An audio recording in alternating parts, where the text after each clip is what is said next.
नमस्कार, मी आनंद दामोदर मोरे। आज दिनांक 1 मे 2026 बुद्ध पौर्णिमा, महाराष्ट्र दिन आणि जागतिक कामगार दिन याबद्दल आपणा सर्वांना मनपूर्वक हार्दिक शुभेच्छा। हा दिवस आपण फक्त फेसबुक आणि व्हॉट्सअप पुरताच मर्यादित न ठेवता त्यातून आपल्याला काही शिकता येतं का ते पाहावं असा माझा वैयक्तिक आग्रह आहे। गौतम बुद्धांनी आपल्याला शिकवलं म्हणण्याऐवजी त्यांनी आपल्याला दाखवूनच दिलं की राज्य जिंकून नव्हे तर प्रसंगी राज्य त्यागून महानता प्राप्त होते। ज्या व्यक्तीच्या ठायी इतरांसाठी त्याग करण्याची हिम्मत असते, इतिहास त्यालाच आदर्श व्यक्ती म्हणून मान्यता देतो, स्वार्थ साधणाऱ्याला नव्हे। आज महाराष्ट्र दिनही आहे। छत्रपती शिवाजी महाराज आणि महाराष्ट्र ह्या दोन गोष्टी कधीही भिन्न होऊ शकत नाहीत। छत्रपती शिवरायांनी संपूर्ण जगाला स्वाभिमान शिकवला। जेव्हा भारतातील इतर राज्ये मुघलांच्या बाजूने उभे होते तेव्हा छत्रपती शिवरायांनी स्वराज्य स्थापन करण्याची संकल्पना मांडली आणि त्यासाठी ते जिद्दीने मुघलांशी लढले। ह्याच प्रेरणेतून 105 हुतात्म्यांनी बलिदान देऊन मुंबई महाराष्ट्राला मिळवून दिली।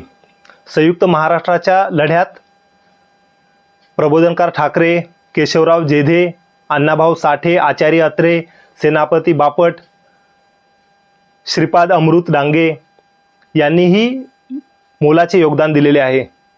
आज जागतिक कामगार दिनही आहे।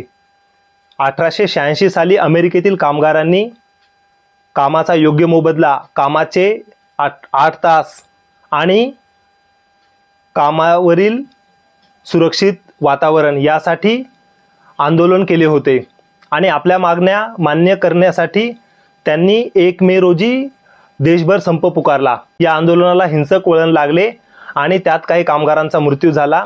त्यांचे स्मरण म्हणून 1 मे हा दिवस जागतिक कामगार दिन म्हणून साजरा केला जातो।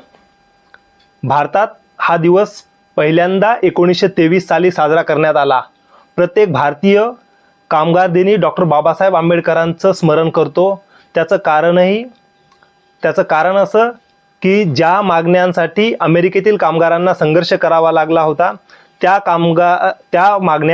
सर्व मागण्या डॉक्टर बाबासाहेब आंबेडकर जेव्हा कामगार मंत्री होते तेव्हा त्यांनी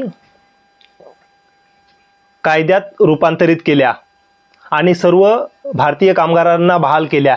म्हणून आजच्या दिवशी मी आपणा सर्वांना विनंती करतो की आपण गौतम बुद्धांकडून त्याग आणि करुणा, शिवरायांकडून संघर्ष आणि स्वाभिमान आणि डॉक्टर बाबासाहेब आंबेडकरांकडून जनकल्याण करण्याची प्रवृत्ती आत्मसात करण्याचा प्रयत्न करूया। धन्यवाद।